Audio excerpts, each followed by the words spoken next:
J'espère que vous allez bien. On se retrouve aujourd'hui pour une nouvelle Mishnah de Pirkei Avot, la 10e Mishnah du second chapitre, bien entendu avec la Kavana et la Marshava pour les brachot de tous ceux qui nous aident et nous soutiennent, Baruch Hashem. Et on attaque tout de suite la Mishnah qui est vraiment à la suite donc de celle qu'on a étudiée dans les vidéos précédentes, qui étaient d'ailleurs en deux parties. Alors, Hem Amru Omrim, Shlosha Devarim. Donc, Hem, c'est il au pluriel, et on parle ici des élèves de Rabbi Yochanan ben Zakkai, les 5 élèves qu'on avait vus dans la Mishnah précédente. Ils nous disent trois choses. Rabbi Eliezer Omer, Rabbi Eliezer nous dit Yechivot Chavera Chaviv Alecha Keshelcha Vel Teish Noach Lichos. Il nous dit que l'honneur de ton prochain te soit aussi précieux que le tien et ne te fâche pas facilement. Et repentis-toi un jour avant ta mort. Réchauffe-toi au feu des chachamim, mais fais attention à leur charbon pour que tu ne te brûles pas.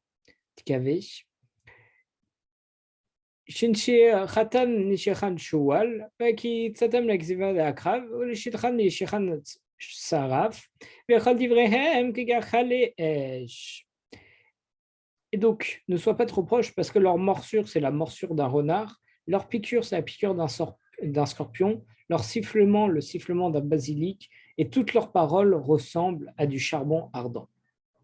Et là, on va voir justement ce que Rabbi Eliezer nous dit dans cette Mishnah.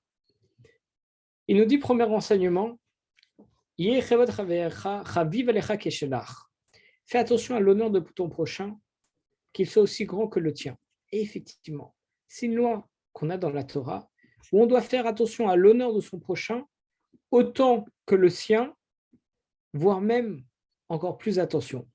Dans quel cas ça peut se produire? Parce que là tout de suite on dirait oui, c'est normal, moi je fais attention à l'honneur de chacun, je fais aussi attention à la santé de chacun quand je peux aider, c'est tout à fait normal. Donc qu'est-ce que ça vient nous apprendre? Là en fait, on nous donne une notion très importante parce qu'on nous dit fais attention à l'honneur de ton prochain encore plus que le tien. Qu'est-ce que ça signifie? Ça veut dire que si j'ai à choisir entre mon honneur et son honneur, c'est son honneur que je vais devoir, à qui je vais devoir donner la priorité. D'ailleurs, une petite réflexion personnelle, donc je ne sais pas ce que ça vaut, vous pouvez ne pas être d'accord, mais on sait que lorsque quelqu'un nous fait une honte en public, alors, Chazécham, d'abord, faire honte en public à quelqu'un, c'est Chayav Mita, on est passif de mort si on fait honte en public à quelqu'un, parce qu'on dit que on le rend pâle, c'est qu'en réalité, on retire tout le sang qu'il a dans sa tête, et lorsqu'on retire, euh, lorsqu'on retire le sang de la tête de quelqu'un, excusez-moi, alors dans ce cas, c'est comme si on l'avait tué. Et lorsqu'on tue quelqu'un, c'est Chayav Mita. Donc c'est pour ça que faire honte en public à quelqu'un, Shalom, c'est comme si on tuait quelqu'un, donc on est passif de mort.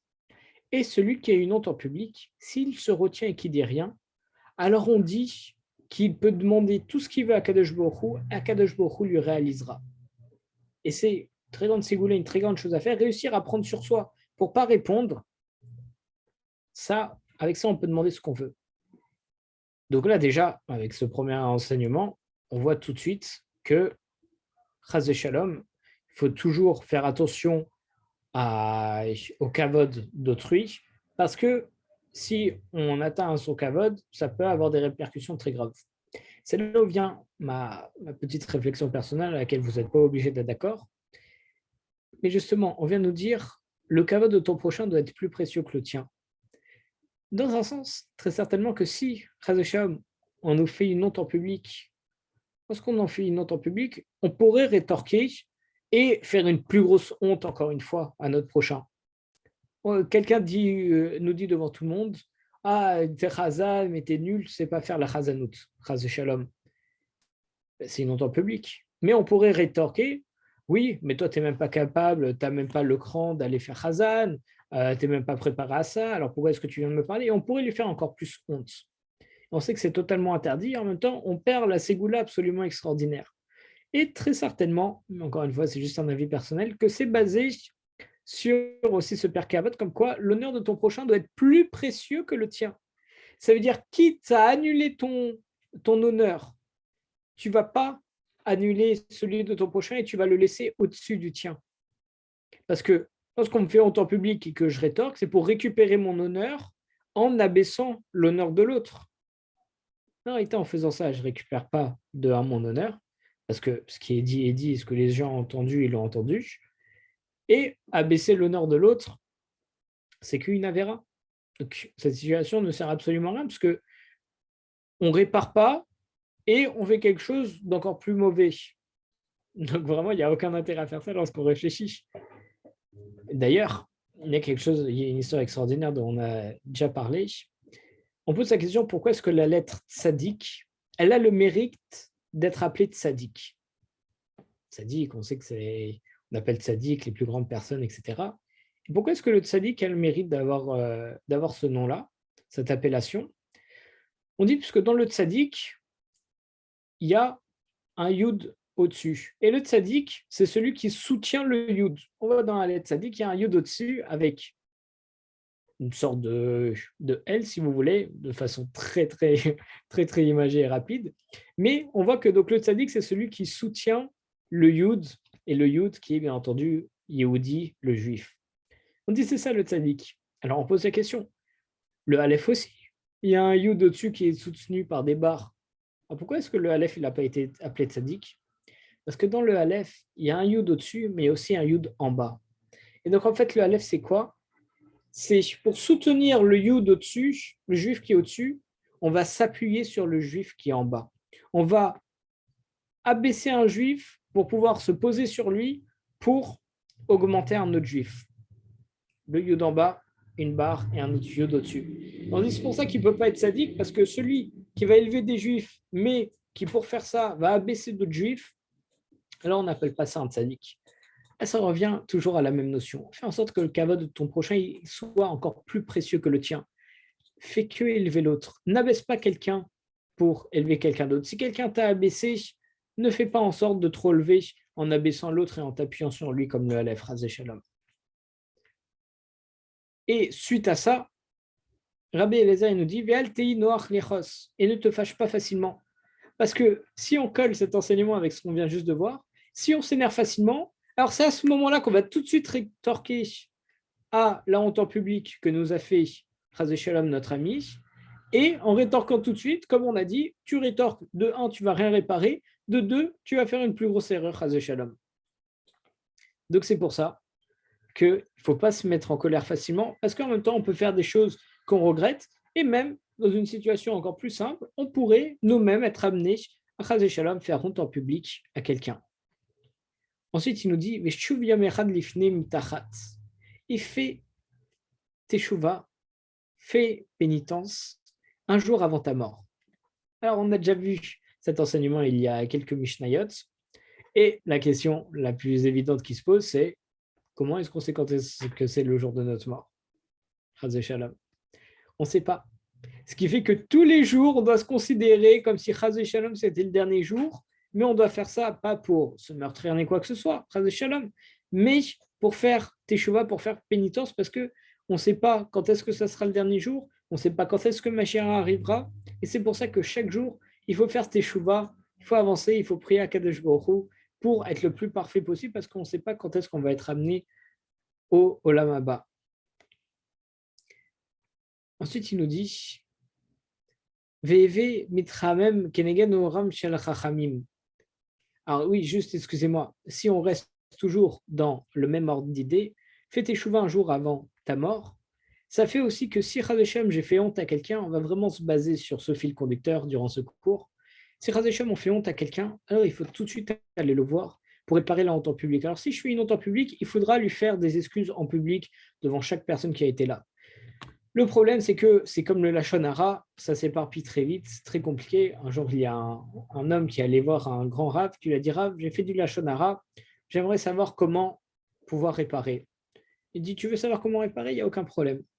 Prends ce bout de papier, déchire-le en 1000 morceaux, va au-dessus de cette haute montagne et jette les papiers. Il dit C'est vrai, c'est tout, Rav? Il dit Oui. Il fait ça. Il revient voir le Rav, il dit Rav, merci énormément, c'était pas si compliqué, Baruch Hashem, grâce à vous, j'ai effacé ma faute de Lachon Hara. Il dit, attends, c'est pas fini, il y a une deuxième étape. Il dit, ah, c'est quoi, dites-moi, Rav. Il dit, maintenant, va en bas de la montagne et récupère tous les morceaux de papier. Il regarde et dit, mais Rav, c'est impossible. Je l'ai découpé en 1000 morceaux. Il y en a plein qui se sont dispersés partout. En plus, il y avait du vent. Je ne sais même pas où est-ce que c'est allé. Je ne pourrais jamais tous les récupérer. Il dit, bah, tu vois, c'est exactement ce qui se passe avec le Lachon Hara. Le Lachon Hara, tu dis à une personne qui va répéter à une autre personne, qui va répéter, et quelqu'un d'autre va entendre en passant à côté, et ça va s'éparpiller partout à une vitesse vertigineuse, et c'est pour ça que c'est extrêmement compliqué et que c'est quasiment impossible de récupérer du Lachon Hara. Donc là, c'est aussi pourquoi on nous dit fais pénitence un jour avant ta mort. Dès que on fait honte en public à quelqu'un, il faut tout de suite s'excuser. Il faut tout de suite s'en rendre compte. Comme ça, les personnes qui sont là tout de suite, ils voient nos excuses. Ça n'a pas le temps de se propager. On est sûr de toucher toutes les personnes. Et c'est très grave, encore une fois, on a dit qu'on était Chayav Mita, qu'on peut perdre toutes nos mitzvot. Et donc, si au grand Chazécham, on fait honte à quelqu'un et que c'est décidé dans le ciel que le lendemain, on doit rejoindre le Olam Haemet, alors imaginez, on aura tout perdu, tout ce qu'on a fait pendant toute une vie, on a tout perdu à cause d'une parole de honte et on va juste après Chazécham au Olam Haba. Et à ce moment-là, on se retrouve fort dépourvu lorsque la bise fut venue, comme on dit. Donc, au grand Chazécham, mais c'est aussi pour ça, si on garde ce fil conducteur, qui nous dit comme enseignement, fais toujours pénitence un jour avant ta mort. Ça veut dire sans arrêt. Et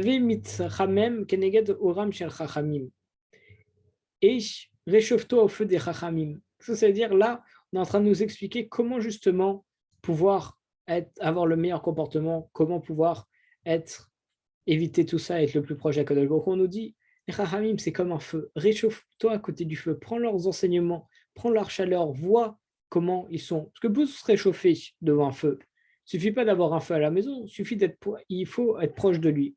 Pareil pour un rave. Ce n'est pas juste dire, voilà, j'ai un rave. Non, il faut être proche de ce rave, physiquement comme moralement, pour profiter un maximum de sa chaleur, de ses enseignements. Par contre, on nous met en garde. Mais fais attention à leur charbon pour ne pas se brûler. C'est-à-dire, ne les approche pas trop, parce qu'il y a des choses que tu ne peux pas comprendre, il y a des barrières à ne pas franchir, et chas shalom, ça peut devenir dangereux, parce que le feu, ça permet de réchauffer, mais aussi, ça peut brûler. Et d'ailleurs, on nous dit juste après, Shinshi Khatan, Neshiachat Shual, Vakitsatam, Vakitsat Akrav, ou Shichatam, Neshiachat Saraf, Vechol Divrechem, Keachale Esh.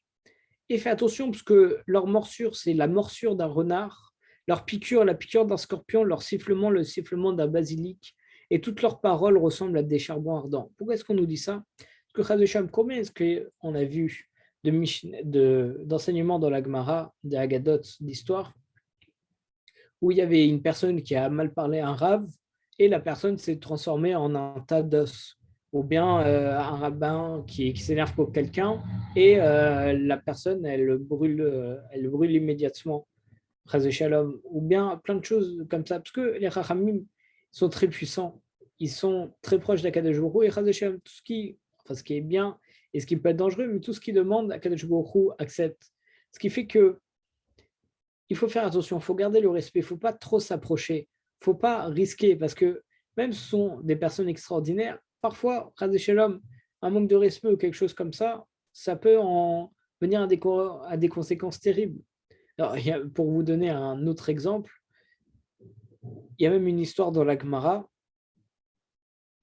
où c'est dans la Gemara Megillah, où il y avait deux rabbinim qui mangeaient ensemble, et à un moment, on dit qu'ils avaient tellement bu qu'il y en a un qui a tué l'autre.